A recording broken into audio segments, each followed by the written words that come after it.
ಈ ಪ್ರಕರಣದ ಬಗ್ಗೆ ಹೇಳಿದ್ರೆ ಸರ್, ದರ್ಶನ್ ಅವರ ಏನು ಇದು ನಡೀತಾ ಇದೆ ಅದರ ಸಂಬಂಧಪಟ್ಟಂತ ಸಿನಿಮಾನ. ಸರ್, ನಾನು ಇವತ್ತು ಫಸ್ಟ್ ಲುಕ್ ಟೀಸರ್ ಲಾಂಚ್ ಮಾಡಿದ್ದೇವೆ. ಸೊ ಇದರಲ್ಲಿ ಹೇಳ್ದಂಗೆ ನಾವು ಬೇಸ್ಡ್ ಆನ್ ಟ್ರೂ ಇವೆಂಟ್ಸ್, ಅಂದರೆ ಸಮಾಜದಲ್ಲಿ ನಡೆಯುತ್ತಿರುವಂತಹ ಅನೇಕ ಘಟನೆಗಳನ್ನ ತಗೊಂಡು ಈ ಒಂದು ಸಿನಿಮಾನ ಮಾಡಿದ್ದೀವಿ ಸರ್.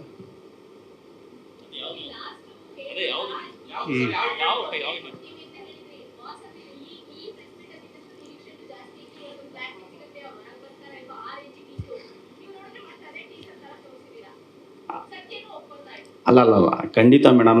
ಮುಂದಿನ ದಿನಗಳಲ್ಲಿ ಟ್ರೈಲರ್ ಲಾಂಚ್ ಇದೆ. ಅವತ್ತು ಖಂಡಿತವಾಗ್ಲೂ ಸಂಕ್ಷಿಪ್ತವಾಗಿ ನಾವು ತಮಗೆ ಎಲ್ಲ ಮಾಹಿತಿಗಳನ್ನು ಕೊಡ್ತೀವಿ sir.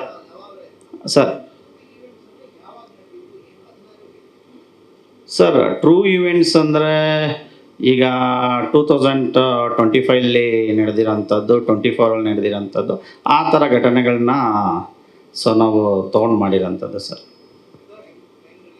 Crime related sir. Love sir, ಇಲ್ಲಿ ಸರ್ ಲವ ಸರ್, ನೀವು ಹಿಂದೆನೂ ನಿಮ್ಮ ಕೆರಿಯರ್ ನೋಡಿದೀವಿ ನಾವು. ನೀವು ಆಯ್ಕೆ ಮಾಡ್ಕೊಳ್ಳೋ ಕಥಾವಸ್ತುಗಳು, ಶೀರ್ಷಿಕೆಗಳು ಎಲ್ಲ ಈಗ ಏನು ಸಮಾಜದಲ್ಲಿ ಘಟಿಸ್ತಾ ಇದೆ ಅದಕ್ಕೆಲ್ಲೋ ರೆಲೆವೆಂಟ್ ಆಗಿದೆ ಅಂತ ಅನ್ಸುತ್ತೆ ಮೇಲ್ನೋಟಕ್ಕೆ. ಇದು ನಿಮಗೆ ಉದ್ದೇಶಪೂರ್ವಕ ಅನ್ಸುತ್ತಾ ಅಥವಾ ಕೋಇನ್ಸಿಡೆನ್ಸಾ? ಇಲ್ಲ ಸರ್, ನಾನು ಒಬ್ಬ ವಕೀಲನಾಗಿ ಜೊತೆಗೆ ಡೈರೆಕ್ಟರ್ ಆಗಿ ನಾನು ಸಿನಿಮಾ ನಿರ್ದೇಶನ ಮಾಡಬೇಕಾದ್ರೆ ನನಗೆ ಸಮಾಜದಲ್ಲಿ ಏನು ಕಂಟೆಂಟ್ ಇರುತ್ತೆ ಆ ಕಂಟೆಂಟ್ ಮಾಡೋಂಥ ಅಭಿರುಚಿ ನನ್ನಲ್ಲಿದೆ.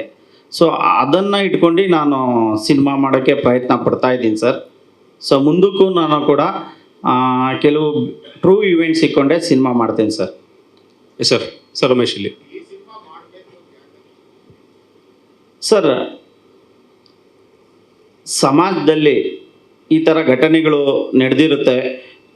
ಒಂದು ಸೆಲೆಬ್ರಿಟಿ ಜೀವನದಲ್ಲಿ ಒಂದು ಆಕಸ್ಮಿಕವಾಗಿ ಯಾವುದಾದ್ರೂ ಒಂದು ಘಟನೆ ನಡೆದಾಗ ಕೆಲವರು ಆಯಾ ಒಬ್ಬೊಬ್ಬ ವ್ಯಕ್ತಿ ಆಯಾ ದೃಷ್ಟಿಕೋನದಲ್ಲಿ ನೋಡ್ತಾರೆ. ಸೊ ನಾವು ಈ ಸಿನಿಮಾದಲ್ಲಿ ಕೆಲವೊಂದು ಅಂಶಗಳನ್ನು ನಮ್ಮ ಕತೆಗೆ ಸಾರಾಂಶಕ್ಕೆ ಏನು ಬೇಕೋ ಅದನ್ನು ಕೆಲವು ಆಡಿಯನ್ಸ್ಗೆ ಗೊತ್ತಿಲ್ಲದಲ್ಲೇ ಇರೋ ವಿಷಯಗಳನ್ನು ಈ ಸಿನಿಮಾದಲ್ಲಿ ಹೇಳಕ್ಕೆ ಹೊರಟಿದ್ದೀವಿ ಸರ್.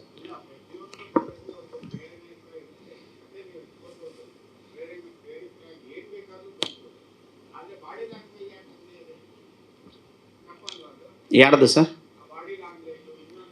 ಕೋಇನ್ಸಿಡೆಂಟ್ ಇರ್ಬೇಕು ಸರ್, ಅಷ್ಟೇ.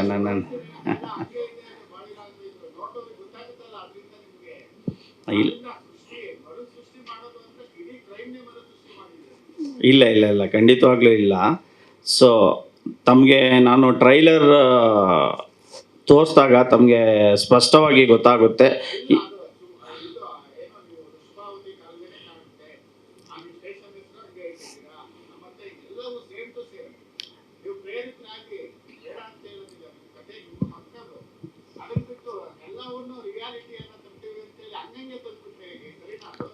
ಸರ್, ರಿಯಾಲಿಟಿ ಇಲ್ಲಿ ಒಬ್ಬೊಬ್ಬ ವ್ಯಕ್ತಿಯ ಅಭಿರುಚಿ ಮತ್ತು ಒಬ್ಬೊಬ್ಬ ವ್ಯಕ್ತಿಯ ಕಾಲ್ಪನಿಕ ಬೇರೆ ಬೇರೆ ರೀತಿ ಇರುತ್ತೆ.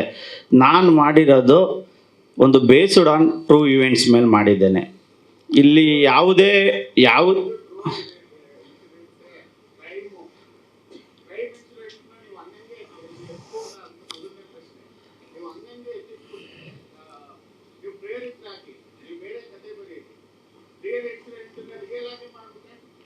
ಸರ್, ಅಲ್ಲ, ತಾವು ದಯವಿಟ್ಟು ಸಿನಿಮಾದಲ್ಲಿ ನೋಡಿದಾಗ ತಮಗೆ ಸಂಕ್ಷಿಪ್ತವಾಗಿ ಗೊತ್ತಾಗುತ್ತೆ ಆ ಘಟನೆಗೆ ಸಂಬಂಧಪಟ್ಟಿದೆಯಾ ಅಥವಾ ಇದು ಬೇರೆ ಕಥೆನಾ ಅನ್ನೋದನ್ನು. ನಾವು ಒಂದು ಫಸ್ಟ್ ಲುಕ್ಕಲ್ಲೇ ಹೇಳಿ ತಾವು ದಯವಿಟ್ಟು ಏನು ಡಿಸೈಡ್ ಮಾಡಬೇಡಿ ಅಂತ ನಾನು ರಿಕ್ವೆಸ್ಟ್ ಮಾಡ್ಕೋತೀನಿ ಸರ್.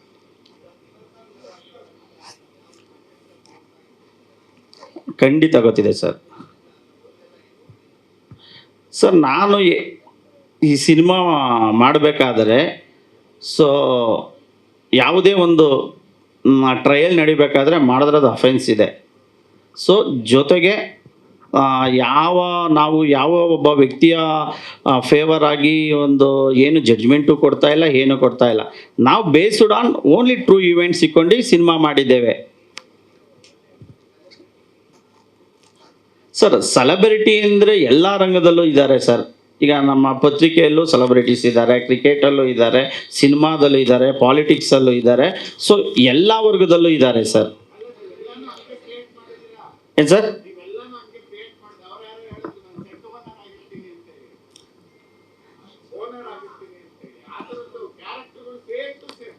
ಸರ್ ಈ ಖಂಡಿತವಾಗ್ಲಿ ಸರ್, ದಯವಿಟ್ಟು ತಾವು ನನ್ನ ಅಂಬಲ್ ರಿಕ್ವೆಸ್ಟ್ ಏನಂದರೆ, ಈ ಫಸ್ಟ್ ಲುಕ್ ಲಾಂಚಲ್ಲೇ ನೋಡಿ ತಾವು ಏನನ್ನು ಡಿಸೈಡ್ ಮಾಡಬೇಡಿ. ಟ್ರೈಲರ್ ಇದೆ, ಇನ್ನು ಸಿನಿಮಾ ಇದೆ. ಸರ್ ಅದು ಅಲ್ಲಲ್ಲ ಸರ್, ಸರ್ ಅದು ಅಲ್ಲ ಅವರು ಸರ್ ಇಲ್ಲಿ ಸರ್ ನಿಮ್ಮ ಬಾಸ್ ಸಿನಿಮಾದಲ್ಲಿ ಸರ್ ಇಲ್ಲಿ ಸರ್ ಲಾಸ್ಟ್ ಅಲ್ಲಿ ಸರ್ ನಿಮ್ಮ ಬಾಸ್ ಸಿನಿಮಾದಲ್ಲಿ ಟ್ರೂ ಇವೆಂಟ್ ಇಟ್ಕೊಂಡು ಮಾಡಿದೀನಿ ಅಂತ ಹೇಳಿದ್ರಲ್ವಾ? ನಿಮ್ಮ ಸಿನಿಮಾದಲ್ಲಿ ದರ್ಶನ್ ಅವರ ಈ ರೇಣುಕಾಸ್ವಾಮಿ ಕೊಲೆ ಪ್ರಕರಣ ಸಂಬಂಧಪಟ್ಟಂತ ಸ್ಟೋರಿ ಇದೆಯಾ ಇಲ್ವಾ? ಕ್ಲಾರಿಟಿ ಹೇಳಿ ಅಷ್ಟೇ ಸರ್. ಇದೆಯಾ ಇಲ್ವಾ ಸರ್? ಇದೇ ಇದ್ರ ಹೂವನ್ ಇಲ್ಲದಿಲ್ಲ? ಅಲ್ಲ ನಾನು ಕ್ಲಾರಿಫಿಕೇಶನ್ ಕೊಡ್ತೀನಿ ಸರ್. ಇಲ್ಲ ನಾನು ಕ್ಲಾರಿಫಿಕೇಶನ್ ಹೇಳಿ ಸರ್, ಹೇಳಿ. ಇಲ್ಲಿ ನಾವು ಯಾವುದೇ ಒಬ್ಬ ವ್ಯಕ್ತಿಗಳ ಮನಸ್ಸನ್ನು ನೋಯಿಸೋಕ್ಕೆ ಸಿನಿಮಾ ಮಾಡಿಲ್ಲ. ನಮ್ಮ ಸಿನಿಮಾ ಬಂದು ಸಮಾಜದಲ್ಲಿ ನಡೆಯುವಂತಹ ಕೆಲವು ಘಟನೆಗಳನ್ನು ತಗೊಂಡು ನಾವು ಸಿನಿಮಾ ಮಾಡಿದ್ದೇವೆ. ತಮಗೆ ಟ್ರೈಲನ್ನು ಈಗ ಜಸ್ಟ್ ಒಂದು ಬಾಸ್ತು ಒಂದು ಫಸ್ಟ್ ಲುಕ್ ಲಾಂಚ್ ಮಾಡಿದ್ದೇವೆ. ನಂತರ ತಮಗೆ ಟ್ರೈಲರನ್ನು ನಾನು ಲಾಂಚ್ ಮಾಡ್ತೀನಿ ಸದ್ಯದಲ್ಲೇ, ಇನ್ನೊಂದು 15-20 ಡೇಸ್ ಒಳಗಡೆ. ಆವಾಗ ತಮಗೆ ನಿಖರವಾಗಿ ಮತ್ತು ಸ್ಪಷ್ಟವಾಗಿ ಗೊತ್ತಾಗುತ್ತೆ ಸರ್. ಅವಾಗಿರುತ್ತೆ ಅಂತನಾ ಸರ್? ಅಲ್ಲ ಅದು ಇದೆಯಾ ಇಲ್ಲೋ ಅನ್ನೋದನ್ನು ತಮಗೆ ಸ್ಪಷ್ಟವಾಗಿ ಗೊತ್ತಾಗುತ್ತೆ. ಸರಿ, ಇವಾಗ ಒಂದ್ ವೇಳೆ ಇದೆ ಅಂತ ಇಟ್ಕೊಳ್ಳೋಣ. ನೀವು ಒಂದ್ ವೇಳೆ ಇದ್ದಿದ್ದು ಸ್ಟೋರಿನ ರೇಣುಕಾಸ್ವಾಮಿ ಸಂಬಂಧಪಟ್ಟಿದ್ದನ್ನ ಮಾಡಿದ್ದೆ ಆದ್ರೆ ನೀವು ಪರ್ಮಿಷನ್ ತಗೊಂಡಿದ್ರಾ? ಯಾರನ್ನ ಕೇಳಿದ್ರ? ಸರ್ ನಾನು ಎಲ್ಲೂ ಯಾವುದೇ ಒಬ್ಬ ವ್ಯಕ್ತಿಗಳ ರಿಯಲ್ ಲೈಫ್ ಸ್ಟೋರಿನ ನಾನು ಮಾಡ್ತಾ ಇಲ್ಲ, ಅದಂತೂ ಸ್ಪಷ್ಟ ಕೊಡ್ತಾ ಇದ್ದೀನಿ. Real incident, real life story ಮಾಡಿದಾಗ ಪರ್ಮಿಷನ್ ತಗೋಬೇಕು. ಸಮಾಜದಲ್ಲಿ ಒಬ್ಬ ವ್ಯಕ್ತಿಯ ಕೊಲೆ ಥರ ದಿನ ಇಂಡಿಯಾದಲ್ಲೇ ಆಗಲಿ ವರ್ಲ್ಡಲ್ಲೇ ಆಗಲಿ ನೂರಾರು ಕೊಲೆಗಳು, ಸಾವಿರಾರು ಕೊಲೆಗಳು ನಡೀತವೆ. ಆ ಕೊಲೆಗಳು ಕಾಕತಾಳೀಯವಾಗಿ ನಾವು ಮಾಡಿರೋದ್ರಲ್ಲಿ ಇನ್ಸಿಡೆಂಟಾಗಿ ಮ್ಯಾಚ್ ಆಗ್ಬೋದೋ ಹೊರತು ಇಲ್ಲಿ ನಾವು ಯಾವುದೇ ಒಬ್ಬ ವ್ಯಕ್ತಿನ ಮನನೊಯಿಸೋಕ್ಕೆ ನಾವು ಮಾಡಿಲ್ಲ ಸರ್.